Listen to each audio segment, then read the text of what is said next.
mbokk yi asalaamaaleykum mbokk yi jàkkaarloo ak seen bi di Gueweul Noble TV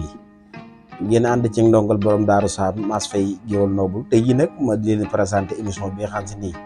fan yëpp maa ngi leen koy wax mooy émission bi nga xam ne nii fas yéene na waxtaanee buur yi ak dammeel yi nar a dellusiwaat démb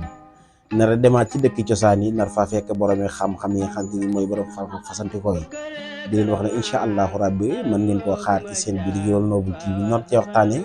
première dammel ba dernier dammel waaye nar a waxtaane kilifa yu baax yi kilifa diine yi kilifa aada yi moo xam sëriñ si moo xam fàttiwuñ kenn nar a dem ci dëkk yi nga xam ne nii am nañ taarix ak histoire mu ngeen nar cee ànd ak ndongal borom Daaru Saam Mass Faye Gueweul Noble ak mboolem personne bi nga xam ne ñooy wéy di wékku ci kër gi di Gueweul Noble TV di leen wax nag incha allahu rabbi fan yi incha allahu rabbi dinaa dikk ànd ak yéen ci émission boobu émission bi nag moo ngi dudd